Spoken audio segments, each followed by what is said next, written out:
Hey guys, you know how when you do a teardown video, you always find extra parts you can either add or save? You ever thought about putting one of these into a power station? I mean, instead of buying their expensive batteries? Look below the video. I'm going to put links to all these, including this power station that we're about to take apart. Be prepared. All right, let's me and Kira get in here and show you a little detail run here. Hey everybody, this is a Bluetti AC200L, and as you can see, this is kind of the exploded view right now, and we are going to actually do what nobody else has done. What? Yeah, we're going to. Do you know that to buy a battery that plugs into here and just does nothing more than communicate back to this board here? It don't really have anything to do with the BMS. Just so it can, show its thing, its power. It's going to cost you $1,500. Yeah. But for $10, I'm going to put these 250 amp capable bulkhead fittings through the back, right down here, through the case.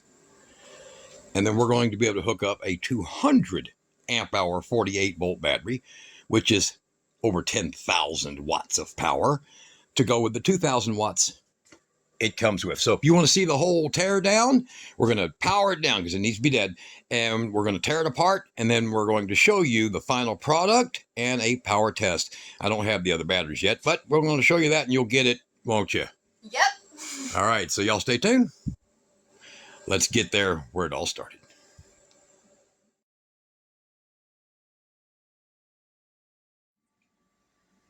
Hey everybody, we are back in the shop with a brand new video, and we are going to be doing an overview of this Bluetti. We have heard a lot about it, and we want to find out for ourselves, is it really as good as it seems? Now, what we're going to be doing for this video is we are going to be draining it down and taking it apart. And as you see, it's, I don't know, how much is it? It is at 97% right now, so we have to drain it down completely so it's safe to touch. And we are going to be putting links below the video to this. There's many other model numbers. This one is AC200L, the one we're working with right now, and you can go down and see for yourself. And we are going to be right back once we drain this down. Yeah, guys, now we picked this one up because we wanted to get one of them that would actually fit in the physical space. I know it's stupid and silly, but we picked one up, made a deal with them, and semi-truck. Yeah, it's got to fit. It's got to fit under the cabinet where the refrigerator used to be. Mm-hmm. It's the same size, actually, for it to fit in that way and still breathe. So we've got this one, and it's going to be going in a Peterbilt, and it's going to fit just fine. It's not one that we will permanently own, but it's one we will be installing, and we're going to open it up. Why not, right? That's what every other rational human being would do. Everyone. So look below the video. It's a link to their items. They got a ton of them. This one was picked for a reason. Make sure if you're wanting one for a reason, pick the right size. So we're going to hook up heaters and other stuff to this, and we're going to drain this sucker down to 0, because otherwise we don't want to mess with whatever, I don't know, battery, wherever the hell it's at. We don't want to mess with that hot. 48 volt will blow your hand off if you're not careful. Yeah. And it's supposed to be 48 volt battery, right? Mm-hmm. Okay, so stay tuned. We'll be right back. Alright, before we get started on draining it, I wanted to show you how the app works real quick. So we have the app right down here, and you can see what percentage it's at right now. And you can also digitally switch it to AC. So we're going to go ahead and turn the AC on, and you can see it show up. Hear the click. And then we are going to be draining it with these 2 heaters right over here. I'm going to go ahead and plug them in and get started. They're really tight, high-quality plugs on that thing. Very tight plugs. Okay. I'm going to go ahead and turn them on, and it might take a second for it to receive this information onto the app. So what do you got over here? But 800 watt draw. Yep. And over here, kick that one on. I'll turn it to the max gear. Yeah, okay. Okay. So now you're looking at what it's saying that it's drawing, and here it's showing right over here. Currently drawing 1.3 kilowatt. So 1300 watts. And up here it's showing us 1382 watts. So this one here is just kind of rounding it out to show you what it's doing here. I'm going to see if it does anything different. Yep, there we go. If you tap on that, it'll actually pull up dead on accurate. And look at this. Look at this. Look at this. This is what makes me so happy. 120 volts. Man, if they're not 112 or higher, man, there's sometimes trouble. So at minimum 110, but we've had some of these, they're 108, 107. Yeah. And the reason they do that is they're actually splitting a European style voltage instead of making a better board. They made a better board. That's a great outcome. Look at that, 120. So their power control board is better. So now we just dropped from 97% to 95. And honestly, this could take some time. Do you think, Kara? Yeah, I think so. I think it's going to take a while, but we haven't taken it apart yet. But so far, it looks really good. All right. Well, let's see what it's capable of doing. So we're at 1374 with this thing on number 2. Let's go ahead and just see what 1500 watt draw is going to do. See how long it takes to respond here. Ooh, there's the max. This thing is 2,200. Ooh, mercy. It's a 2400 watt unit. Okay. So let's see how long it can handle 2200. And I think it says right here 2400 total. It can handle 2520 for 2 minutes, 3000 watts for 5 seconds. So this has got like a great start. 3600, which is about, somewhere between 3000 and 3600, is about the surge that you're going to get from something like this. So if it can start that's going to be great, because that's really what he wants it for. He has a similar one to that one, but there you go. All right, so we're going to let it run, pulling freaking damn near peak, and we're going to open this thing up. Right, Kira? Yep. Can you wait? Did you get all your tools? Yeah, we got all of them. I mean, we might need a few more, but I doubt it. Okay. All right. Stay tuned. We're going to be showing you also this 10-watt battery, sending power to it with this and the parts that they give you with it. All right. We're out here still running. Heaters are running. That one's running. And we're pulling a constant. We're constant here. Let's see what the actual wattage is on it. 1,800 watts. It's nearly an hour and a half. It's only supposed to be 2,048 watt hours. It seems to be more. So let's see what we got. 3% battery blinking, pulling. This is pulling like 80 something, 85% load. Bluetti, I'm impressed with you already. You're going to do good in that truck. So we're going to finish this out. It's going to die here in a second, kind of obvious. And we're going to crack it open. All right, guys, it is totally dead, and I'm going to go ahead and switch these off. You can check it by pushing the button in right here. It is gone. So we are going to go ahead and get these unplugged and get this flipped down and see how to get into it, and then we'll go from there. All right, guys, already a little test to see whether or not these little plates would come off. There's no other screws or nothing.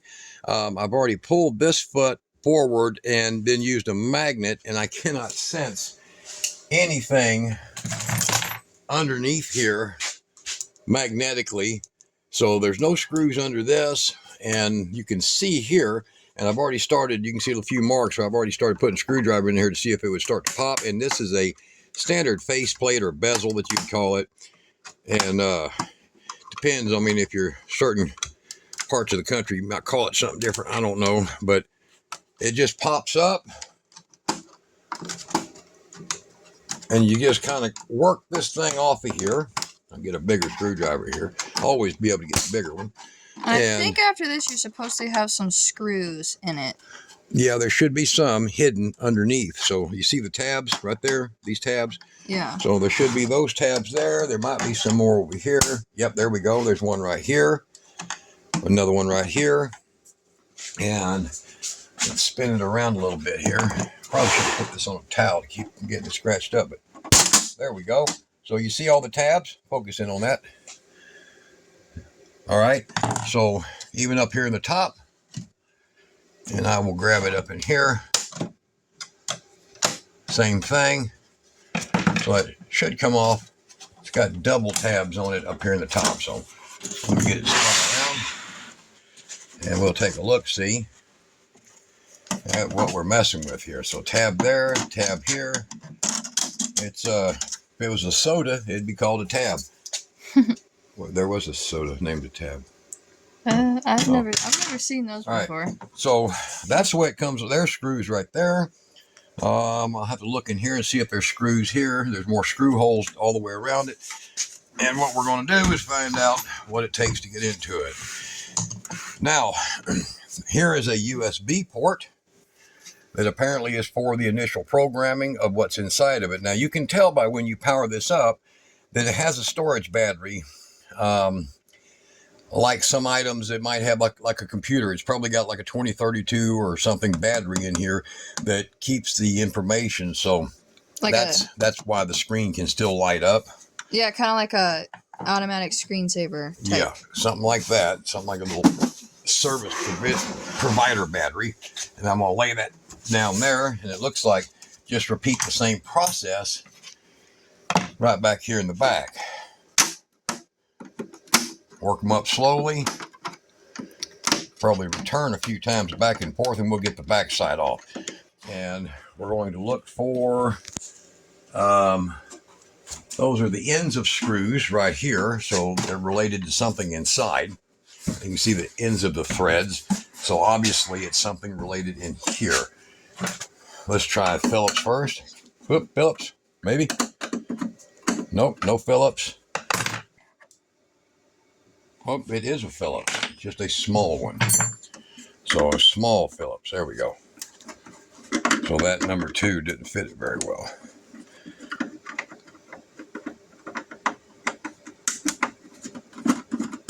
What I'm going to do is I'm going to back all these out.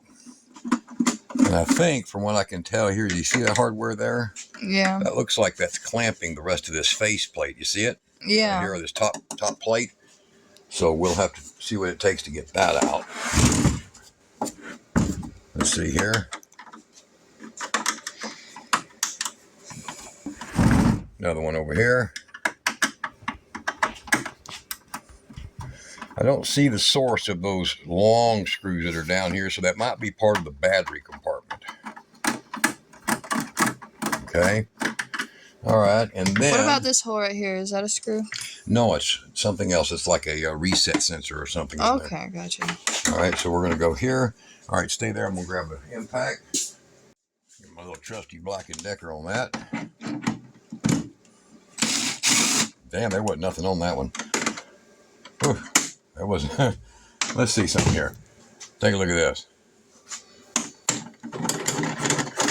That's a little uncalled for, guys. That should have been a lot tighter than that. Oh, wow. Yeah, that's very long. There's one of them long screws I saw the tip of. Oh, okay. I can't film it. There we go. That's what was sticking out down there at the bottom. Okay. All right, there we go. That's a meaty freaking thing. Looks like it's molded and then machined afterwards. All right, so there's your handles. And they do, the bolt goes all the way down to the bottom for carrying the weight. So it's pulling from a platform down here in the bottom, which is a very good idea. Okay, so let's repeat that process over here. Let me try it. See my fingers up here? Just with my fingers. On an extension. That is just, I don't know, maybe there's no Loctite or nothing on this. All right. Hold top. There we go, and we'll just set them aside right there. Okay. All right, but something just all lifted, didn't it? Felt like something in here grabbing that. So hold on just a second. Okay.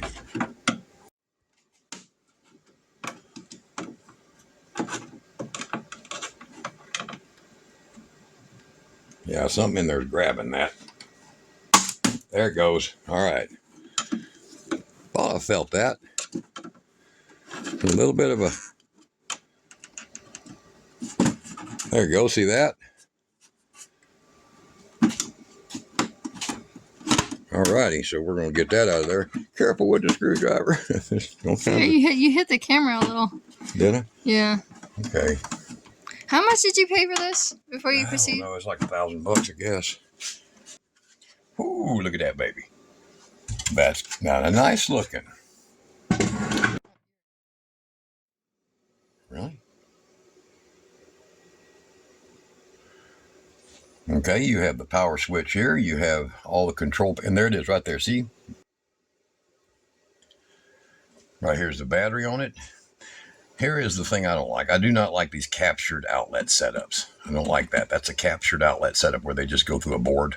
I prefer them hardwired, where if you have to change one out, it's a lot easier. So this has a lot of filters in it, a lot of filtering. So that's kind of nice. Real significant cooling in here. Let's see what we got here. I think the side panels are similar. See this right here with the snaps? I think they'll be similar to get them out. So it looks like you have the AC control system right here. So this shows you load power coming in. This shows you inverter. And this is most likely your charging control or UPS feature right in here. And there's the other half of it. Right? There's two halves. It's in two halves. So there's your relays for it. They're 30 amp. That's kind of cool. So we're going to see what it takes to get this. This is a metal plate in here to get the metal plate out. And it looks like we're going to get some snips to cut a few zip ties. Some standard little XT30 going in here for DC power supply. And there's the inverter. You can see the big toroidal transformer down there for the inverter. I would say, without a doubt, this seems to be different. Hold on. Oh, that's different. Okay. I could see the seam right there. So that I knew that was two-piece. I thought it'd have a screw somewhere. There's actually not a screw. Look. There's no screw there. No, there's a top. That's just the top holding itself on. Okay. Yeah. All right. So you see the groove where it travels in? Yeah. Right there. So that's pretty similar. And I think the bottom, would do the same. It looks like it's got a groove here also. All right. I got to get some snips, cut these pieces off to get these wires off, because apparently I'm not going to be able to open this or pull this with them attached. All right, guys, let me show you all something that's kind of cool about this. Now, there's a reason that these Bluettis are considered the cream of the crop. I want you to look at this. Out, neutral ground. Out, ground. Out, line. Now come over here and look at this.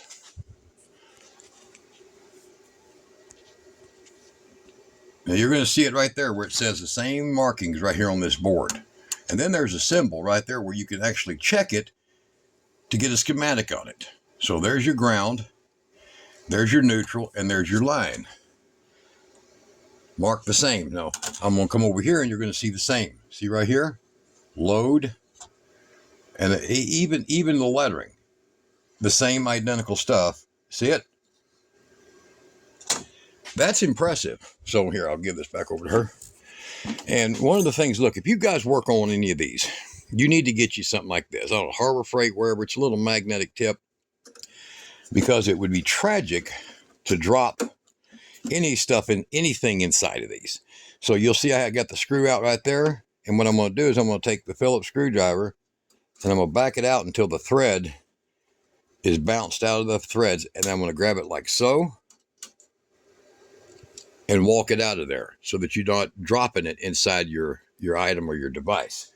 And then I'll keep a pile of similar screws, and some of them, if they're different lengths, I'll mark them. Now over here,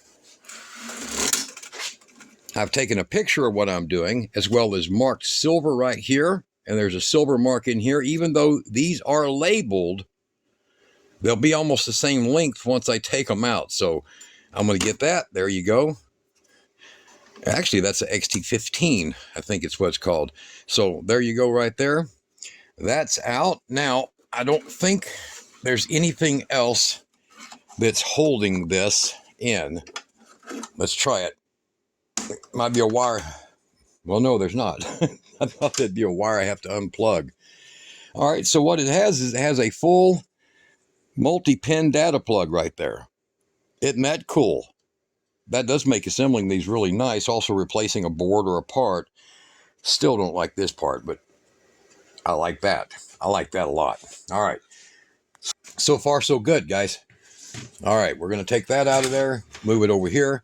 And I've got this, which I can just lay down. And then we have one final screw right here, I think. I'm not sure. It's going to take this metal plate out. Let's see. Something's snatching it. Let's see where it's at here. Oh, it's just a twist, I think. There we go. Yeah, it's catching on that metal there.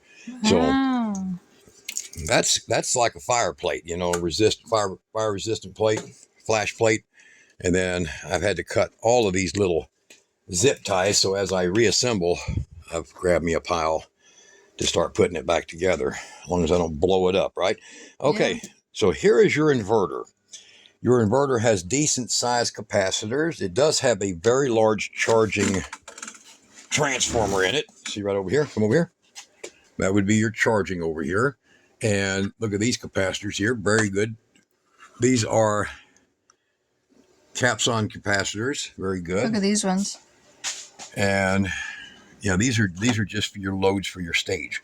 Yeah. And so this is your first stage right over here. This is your second stage. And very nice, actually. There's a big one right here. Yeah, that one there is going to be for your DC. Gotcha. Everything's kind of separated out into its own groups.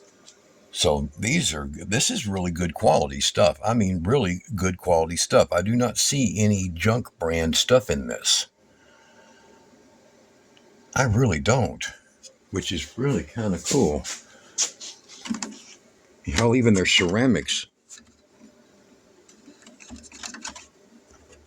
You see this here? Midline fan in here. Look at that. This thing must run very, very cool. A lot of heat sinks, but this thing must run very cool. So it's using two mid fans, okay, that are set up for draft. And that's why you couldn't hear it running. Because it's creating a whole cabinet draft system. See, with all this plastic, high temperature plastic here.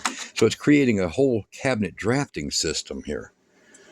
So even your DC side has its own heat control. That is kind of cool.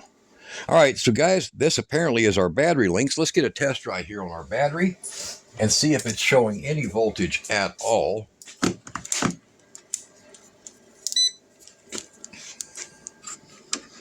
And find out we can find out a positive to a negative here. All right, I'm getting BMS voltage only of 0.63 volts. Let off. Back on. Yep, 0.63 volts. BMS only. So that is nothing. All right, that's a dead duck. So very true that the battery was dead. All right. Die. And I don't think you could charge this thing without the control board hooked up to it, because it also has a transponder board that's set up for it for charging so that it can actually communicate back. So I don't think you can do that. I don't think it will allow it. And it looks like you have here, you have a single communications here. Yes. This is the board responding 12-volt key. And then this is, of course, the DC PV power in. So like I said, this is the DC side right here. This would be the MPPT. This is the MPPT and also your DC power supply that ends up over here. So it starts here, goes here, comes here, just like that. And then it supplies your DC power 15 and then 48 volt. That's your switch for your 48 volt. That's your 12 volt. And there's your little buck, 48 to 12 volt right there. This is what it is right here. So those are two power MOSFETs right there for that. Okay. And it uses a pretty simple thermal control switch on that. All right. They have lots of thermal control in here. They have 1, 2, 3, 4, 5, and I'm sure at least 3 on the batteries. So let's see what it's going to take to get us into the batteries. This board has to come off. Don't you think? Yeah. I think so. You can see the screw heads right here. So we're going to start with the battery. So let's go ahead and get the battery loose. Where did I put my big screwdriver out here? We'll get the battery loose. And that looks like a 10 millimeter head with a number 6 bolt on it. Okay. And we're going to keep those totally separate. I'm going to put them over here on Kira's little tool there so we don't get them mixed up with anything. And the battery might come back on while it's disconnected like this, but it's not going to have any harmful amperage in it. And if it does, we'll just use Kira to short it out and it'll be fine. Hey! Oh, sure, huh? No. All right, so these are just copper nickel tabs, roughly about, I don't know, they're not a millimeter. I'd say 0.7 millimeter thick, 3/4 of an inch wide, so a 32nd thick and 3/4 of an inch wide, so probably very sufficient for 48 volt. Okay, all right, I got to get these open in here. What? We have some strange copper shielding in here, and it's going to take a second because I need to get some of this stuff out of here to get the screws back here, and we'll get this board out. So most of the time, come over here and look. You will look for what's called the mounting screw. You see this right here? Get up close now. You can get close to that. You see that mounting screw? You see a little screw next to it? That tells you that's a chassis or mounting screw. You see that? Now, if it's another screw, it's just like this right here, you'll notice it has nothing on it. Or if there's a screw that is just mounted in the middle of nowhere in here, it'll have no marking on it like that. So you see that little mark? That's how you know you're in the right neighborhood with what goes to a solid surface or your chassis mount. Okay, so in this case, I'm going to take this one out so you can see it being done on the camera here and show you how we make sure that we have no screw ups. Okay, no screw ups. Always carry this, always use that. Put that like that, and there you go. And get a good one. I've got plenty of them around here, but get a good one. And that way you can reach in and keep it from touching anything, because even with this dead, there could be enough charge in the capacitor to arc one of your transistors or something like that and destroy something really important in this. Now, these screws so far have all been the same. Every screw, unlike any brand I've ever worked on. So far, the Bluettis are just like, we got a trillion of these same screws. Let's use them. And that's what they're doing. So thank God for that. You can just keep a big jar of the same screws around. For me, it's a blessing because I get really fed up with, you pull this screw out, right? And it's going to be right at, you'll pull one out like that. And then what you got to do is you got to put, for every time it's a certain millimeter length, you put your little black marker, little dashes, so you know when it goes back. So if I was to say this screw was a 1/4 inch longer, what I'll do is I'll take something like this and make like 3 little dots, so I'll know that that's the screw that goes there. And then you have to remember that that was the screw that you made the dots for. I'll make a legend paper. Yeah. Yeah. So that you do that. So you can't always film every inch of everything, but so far everything has been the same, all the same. All right, guys, a little quick tip here. Now I've got all the screws out, but the standoffs are also being used as board securing as well as a standoff. Now, let me show you something here. I have a special tool that is a magnetic standoff installer. Now I got 5 sizes for this because the standoffs can come in up to 5 different sizes, all metric. A 1/4 inch driver will fit on this, but you could crack your board. Don't do that. Get something that's a standoff installer or use a metric with a very good magnet. Now, if you want to use a 5.5 or whatever it is, I can't even remember the metric number, but if you want to use that with a socket, put tape around it because that socket will fall off and drop in here. So I'll have Kira hold this and I'm going to show you how this works. So we'll just go down into this one. All right, it fits nicely on it, and then we're just going to remove it like so, and you'll see why it's important to have that. You see? Magnetic. That way this thing didn't tumble off in here and touch a bunch of your electronics. So I have no idea where to tell you to even find one of these. This one came with an adapter. This is a stupid thing over there. With different adapters that fit in it, and I've lost the end of it, so they're laying over here somewhere, okay? But that's what that's for, a standoff tool. Very, very good for this purpose. So it makes it a lot easier now to just remove the standoffs. Oh, and another thing here. I'm going to get a marker, and I'll show you. Look down in here. Everywhere that there's a standoff, I have made a little tiny arrow point. I don't know if you can see that.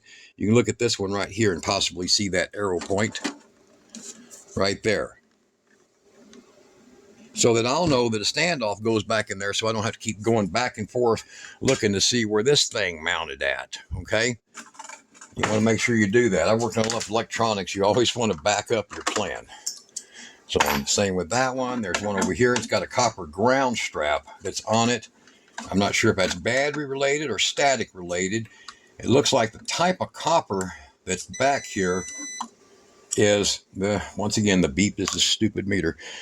Carameter. Over here, there's a copper strap, which is showing me that there is an isolation. The reason there's an isolation is because you got large transformers. See that? Large transformers all over on top of here. And they're going to put off electromagnetic frequency. What'll mess with your BMS on your battery is too much EMF. So this could cause a crossing field, and you want to make sure that that's isolated. So I'm thinking that's indicating an isolated structure right there. Okay? All right. I'll get this board off. Let's see here what's holding it. Looks like we have some other plug somewhere. I can feel it. It's grabbing somewhere. So let me get, oh, here we go. It's grabbing somewhere, huh? All right. There we go. And pull a little pressure on it and find the other hidden screws. Somewhere is another hidden screw. So, okay, I'll get the last of the screws out and we'll get this on camera coming up. All right. Now, one of the things you guys want to watch out for, you see the fan set here? There is a standoff that mounts underneath that. And you'll see that I marked it with a little arrow like I did all the rest of them. Had to take the screw out and the screw out over here. And there's a little standoff on this right there so that I can kind of let these fans go loose and then take this one out. And that's a total standoff that's involved in this right here. 1, 2, 3, 4, 5. I don't think I'm missing one there. And all, of course, using the proper tools for it. So I can just leave this sitting in there like that. And then I'm going to work it real slow. There we go. Didn't take much. And this is your inverter, MPPT, charge controller, DC power supply. This is the whole network of your system. Over here, it has a poly. Yeah, that's what I thought it was. Look, this is a static shield. Oh. It has a static shield. Well, you would think so with the BMS being in the battery, because I didn't see a BMS in here. So the BMS is with the battery, and gotcha. you would think so. So there's these little retainer clips or these little compression clips. You're going to give them like that and give it a little wiggle, and so that you don't rip this. You don't want to rip them any bigger or they won't stay. Okay. So I'll squeeze those in a little bit. Don't do it so tight they break.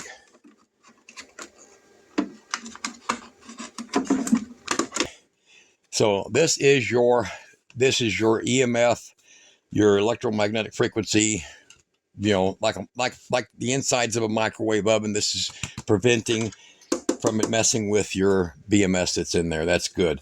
All right, so it looks like we've got bolts going down into the battery compartment here. I've got to see what it's going to take to possibly get these sides off here.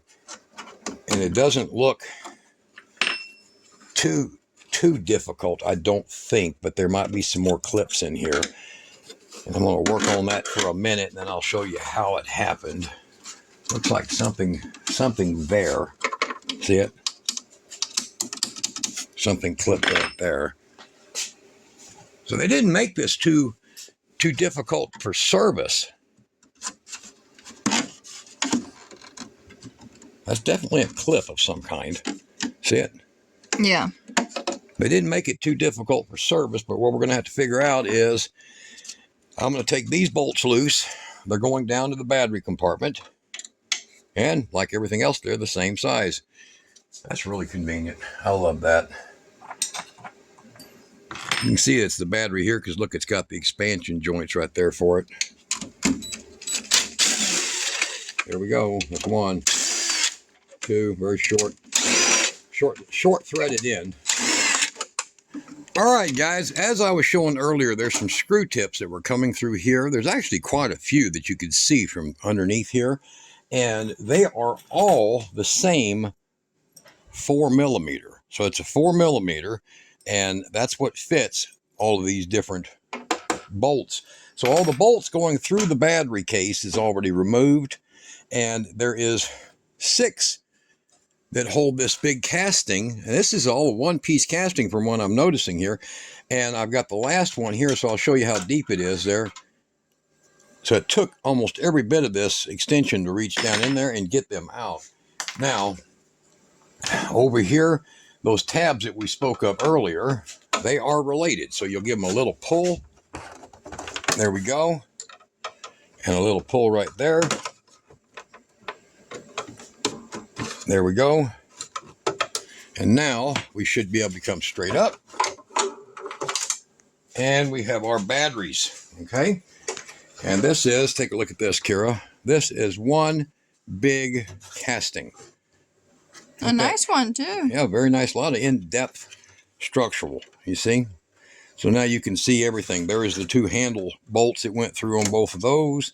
And these are the upper mid case to bottom case screw holes right there. And of course, this was all your arrangements that go into your battery bank. So I'll just set that over here out of the way. All right, so now we have our battery bank here. Let's see here. It looks like these screws here will be holding us back from getting this faceplate off. Now, shouldn't be too difficult to do. This is a pretty substantial little bridge here. All right, so there's one screw out, matches the others over here.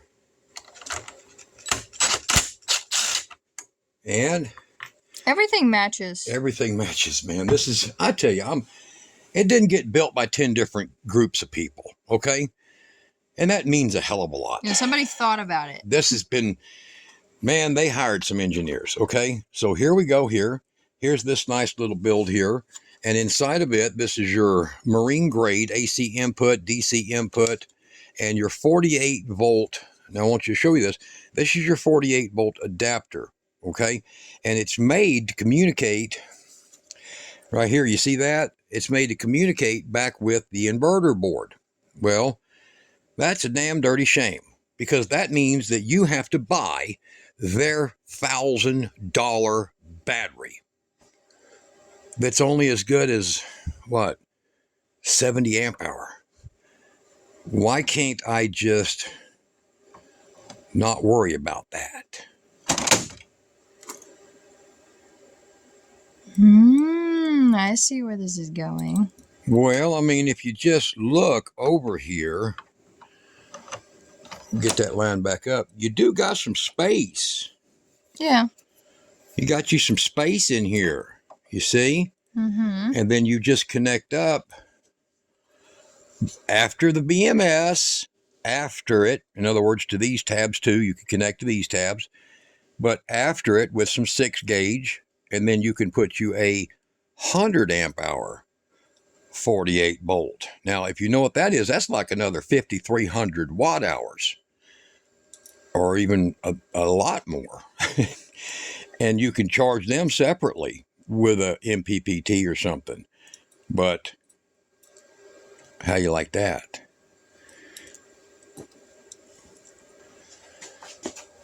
You can just chassis mount them and connect them. That might be the positive goes over here, but we're going to find out, aren't we? And I don't know. I'll have to. I'll put it right up here. I'll have to go look it up, but I'll put up right here what the cells are.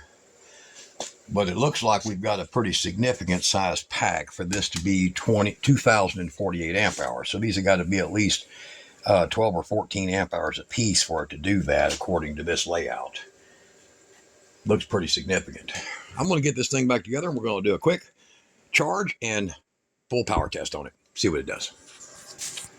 All right, guys, we got it all together, and I've got a plug and an outlet, and she's going to film that thing and see what happens. Will it blow up?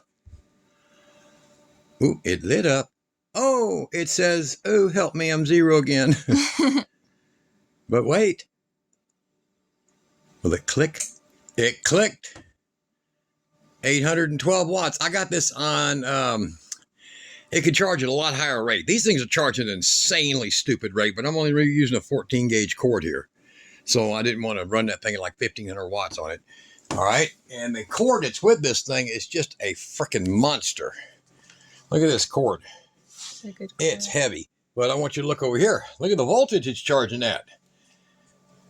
Oh, I bet you're wondering, how in the hell does he know that?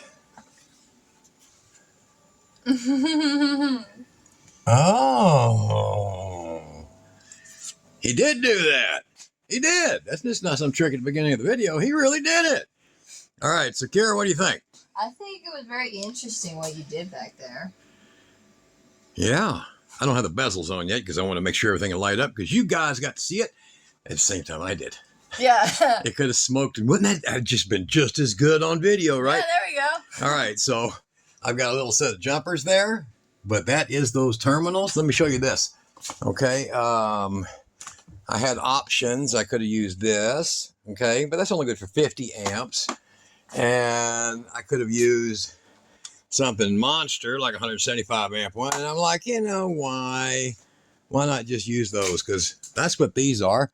And if you look below the video, I'll put a link to these because these work like gold. They're perfect. 1%. And they could go anywhere. Up 1%. All right, so we're gonna let it charge And we're gonna see if it still works. and see if it still works. So right now it's pushing 52 volts out the charger. And now I can add another battery on it. And no, it's not going to hurt it. It'll work just fine. All right. So stay tuned. We'll do a real quick power up and you can see how it works. This is impressive. Yeah, it's kind of cool.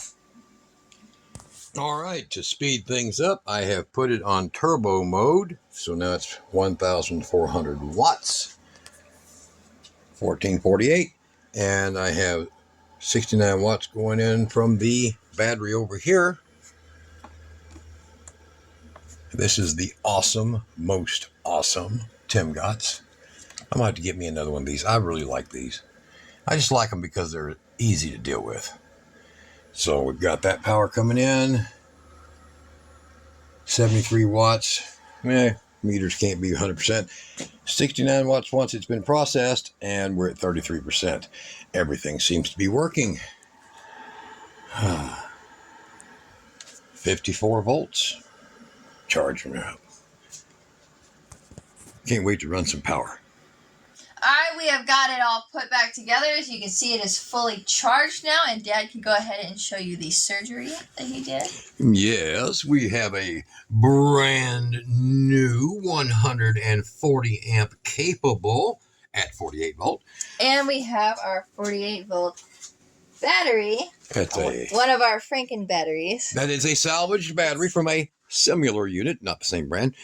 And it's 2400 watt inverter did what when I hooked up a 1900 watt load? Exploded. Exploded. It's Puff. And it died. All right, so smoke. battery voltage right now, 55.12. The only thing hooked up still is the solar, which is actually the 12 volt. 13.3, nothing going in. still all hooked up, and power is disconnected, and she'll go ahead and turn the power on. Yep, we are going to be running these two heaters and an additional 300 watts. This is 300 watts, right? Yes, that's 300 watts. 335. I forget them sometimes. I gotta wait. All right, so AC power is coming on. Clicked. And I'll turn this on right here so you can see it. It says AC power, and this has the lift power. It shows you the solar coming in right there and shows you Bluetooth. Boom, is on right now. So, all right, so we're gonna start. We're gonna go ahead. Yep, you go ahead and turn your 800 on. I'll turn this one on, and we're gonna check our load here, our output load. So our output load is currently running at 1400, and let's go ahead and get it up to high. 2230, not bad for a 2400 watt. Okay, now Kira is going to get my elephant gun here. She's going to get a revving.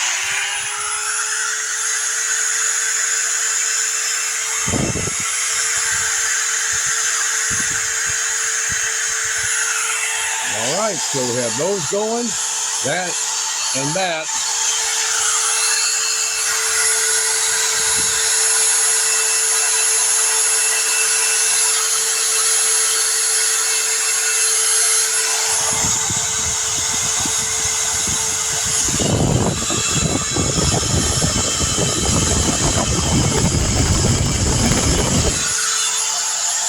I'd say that's pretty much a pass. It's running right at its 100% constant.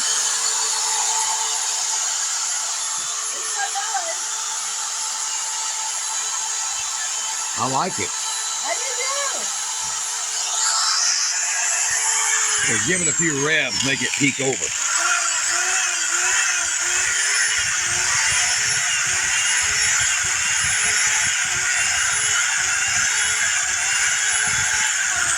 Well, I couldn't get it to peak over, but we ran right at 98% for a good minute. And that's not usual with these power stations, guys. That's why you've seen the inside. This is a Bluetti. That's why. I have to, it's very professionally done. Yeah, it's well built. Like all the rest of the power stations feel like some kind of hillbilly kind of put them together in his shed. And it's true. It's like I did it. It's like I built it. But this one here, man, this one's engineered. I got to admit, he picked a good one for this. So I installed this for a friend of mine. He's going to be putting him in a 105 amp hour, I think. I'm not positive. 48 volt battery to go with that so he can run his air conditioner unit. And there you go. He's got a big Mayflower moving truck with a Peterbilt truck on the front. It's got like a house inside of this thing. So that's going to be his power. All right. Every time I hear the word Peterbilt, I think Peter built it. You think Peter built it? No, some guy named Jesus. But there we go. What do you guys think? Well, there's the meter timing out again. So, Bluetti, built like a brick. We're not going to say that. No. All right. Y'all be good.